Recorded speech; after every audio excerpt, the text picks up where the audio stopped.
Hello everyone and welcome to Vodka Vlogs and Varun Russia Travel Diaries Day 5. So today we'll be covering the walking tour of St. Petersburg. And now this was the chocolate that I ate early morning, the bitter dark chocolate 70% dark. So these are some vintage cars and that morning I woke up a bit late, so around like 9 o'clock I felt that I should go out and explore the city walking. So just 1 kilometer from my apartment was this river embankment. The ship you saw in the previous picture was dedicated to uh, the crew. That memorial was dedicated to the crew of the ship. Some small short videos of the river embankment, and I clicked a lot of photos. Self photography was important because I did not have a photographer along with me, so had to do some self photography. Pictures might be bad, but still, when there is no one, then you need to find alternatives to click pictures. So time your own pictures, set a timer, place, get a proper place to set up your camera, and just go on clicking. So that is the trick that I used, and somehow got some beautiful pictures on the river embankment.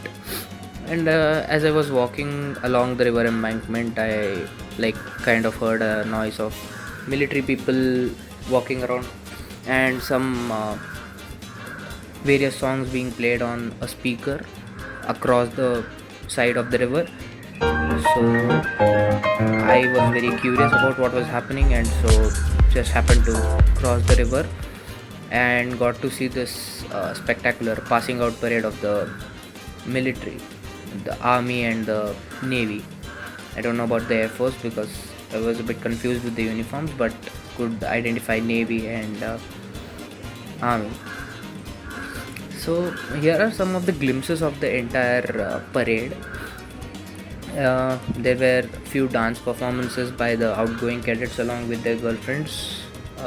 Some really great Krav Maga combat skills, followed by their commandos giving us a visual treat of watching all the stunts that are shown to us on TV performed by actors, but they showed all those stunts in real life. Probably people get a lot of inspiration from WWE performing various kind of stunts, various slams and whatnot.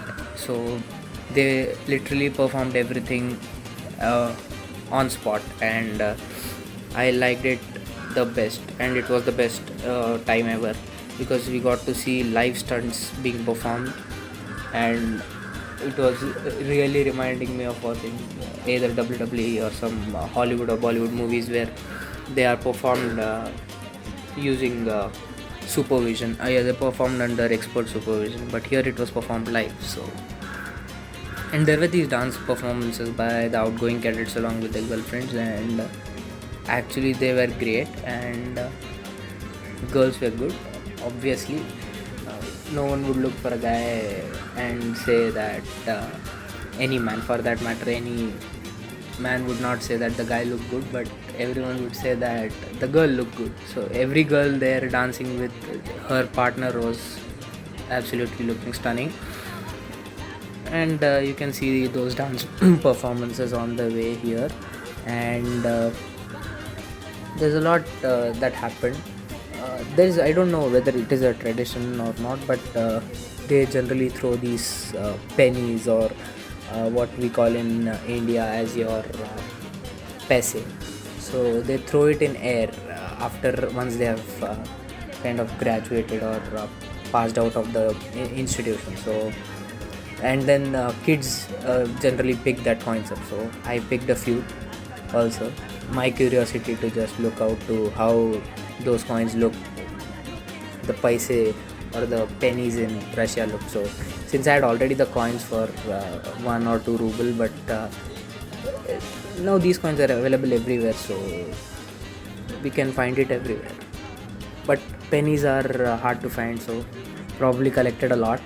And this was all happening at the Finland ski railway station. So I'm not very sure whether the trains from Finland move like go from here, but I have heard from a lot of people that trains from Finland leave from this station only, as it is very near, because St. Petersburg and Finland are just across each other.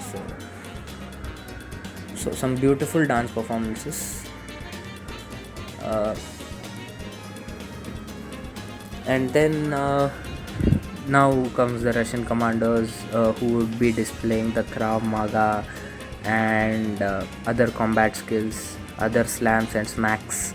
So feel free to enjoy them. Uh, just a wonderful experience altogether.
And there were a lot of the military departments who were also presenting their marches and saluting the dignitaries who were standing there in the center. And the program concluded with this dance probably, and then all the graduating soldiers just clapping and howling, just like how graduates do after completing their engineering. Finally, the whole lot of hard work of 4 years is just now done and dusted. So something like that.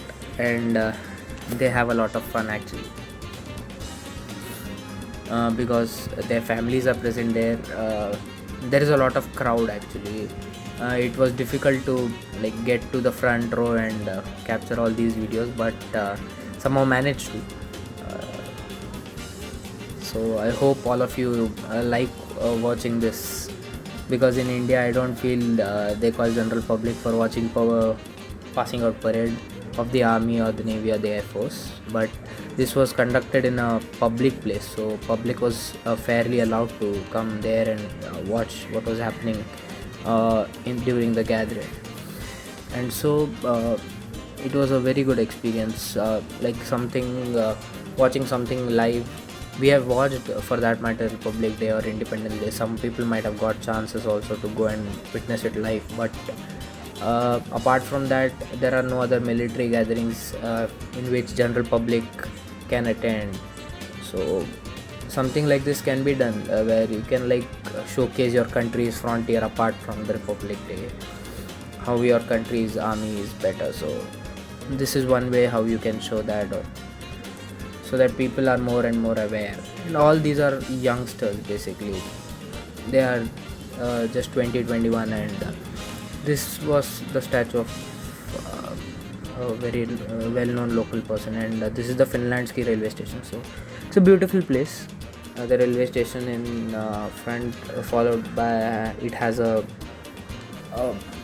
big fountain in front of it, and it is also a clock tower kind of thing. And people were rejoicing that day because for for many parents, their kids had graduated from the military training school, and somehow now are commissioned soldiers or officers. So there were some tanks and missile models that were kept outside, and fortunately got to click some photos with, not photos but exactly selfies with these officers in some part of time. So those photos also are coming up, and this is just a time pass thing that I found something on the road, and then I just thought that since we always see it but we never did the same thing as it is shown in videos, so why not try it. So just wanted to try, and I just tried and captured a video of blowing away the flower. So, and then since the location was exactly opposite to the river bank, so again I came across the river, and I crossed the river, and actually there are a lot of customs that their navy or army has after they have graduated out of this military school. And I happened to see all those customs, and like basically watching it live. So it was a great moment. And then this is the Cruiser Aurora Museum. This ship is kind of very famous in St. Petersburg, and it was part of a big war that took place, and it has now been converted into a museum. So got to enter into this museum and watch how everything worked, and click the photos with a lot of naval and army officers side by side. And this is the official St. Petersburg sightseeing bus. It's a double decker, and you can sightsee the entire St. Petersburg to this bus. They'll take you to the peculiar spots and then show you them. And there is one specific thing about the Cruiser Aurora, is that it fires a cannonball every day at 12 p.m. So actually I was on the bridge, and actually I heard the fire of the cannonball when I came to St. Petersburg and went to the first day tour. Our tour guide actually told us while telling us about this Cruiser Aurora that every day at 12 p.m. there is a cannonball that is fired. So probably she just told us, but I got to hear it as well at 12 p.m. So these are some pictures inside the museum, and there were a lot of people who were involved during the fight. There are a lot of remains of the uniforms and the weapons that they used, and then there is also various miniature models and paintings showing how the entire war was fought through, and how this ship played a major role. And then there is this small depiction of the war that took place at the Palace Square, where we could see armies fighting in to save St. Petersburg. And I clicked a lot of pictures from the windows of the Cruiser Aurora, and there were a lot of engineering drawing are basically architectural tools that were kept and preserved in the museum. Some gorgeous, some some motors, some gorgeous. You can see a hull in the next photo.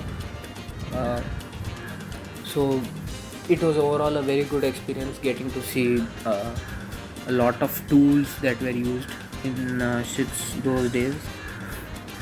So yeah, and apart from that, uh, we even got to see how the rest of the crew ate, and how the captains and the higher ranked officers ate and dressed up also. So, and then this was a miniature of the entire St. Petersburg city that was created and kept in the museum. We have a miniature of the ship also, followed by some pictures from the window. The river is extremely flawless. You cannot tell how, you cannot describe how beautiful it is. So then got a few snaps clicked uh, at the cannon as well as the entire ship as behind the as the background for my picture. And actually the entry fee to this cruiser Aurora is around 800 rupees, which amounts to around 800 rupees. So it is same for almost foreign tourists as well as the local tourists out there. So in Russia, if you have to visit public places or places leading to historical significance, then the fees of entrance is same for both the local public and foreigners. So it does not matter really, but they are actually high. So the fees are actually high. But that day, since was my last day at St. Petersburg, thought that I could actually visit the ship and actually see how it was. And so basically enjoyed this. And then I kept walking around, and since all the Indian friends collectively had planned that we would have our last lunch at St. Petersburg together, so we decided to meet at the uh, meet at a cafe which was having vegan food, since all of us were vegetarians. So we decided to meet up at a vegan cafe, and on the way you could see the Peter and Paul Fortress. I did not personally visit the Peter and Paul Fortress from the inside, but saw it from the outside. Then also got to see the Summer Garden. The garden now that you see in front of you is the Summer Garden. And then on the opposite side of the Summer Garden you could find the State Russian Museum. So State Russian Museum also was found on the right hand side, where you could also see the Savior of the Spilled Blood Church onto your right side. So everything was pretty visible on either sides. Got a few snaps of the beautiful canal and the Summer Garden. It was a beautiful tour. And then we had lunch at this cafe where we had burgers, crepes, and then I tried the local kvass made of fermented bread. It tasted like lion date syrup. My mom used to feed me when I was in class 5th, so it reminded me of that. There's just a small Chinese temple on way, and then this is our hotel where we stayed. Actually, they have like 3 levels of security, and then we left for the airport. So we had our flight from St. Petersburg to Moscow, Domodedovo airport, and from Domodedovo airport we had our flight of Pobeda to Irkutsk, from where it is a 2-hour drive to Slyukyanka, a town which can take us to Lake Baikal. So the first sunset we actually officially saw in Russia was in Moscow, and we could see a flight landing and taking off, and then we took off, and rest is the story. And thank you all for watching out this video. And next, stay tuned, because now is the most amazing tour coming up, which is the Slyukyanka and Lake Baikal tour. So spasibo, thank you.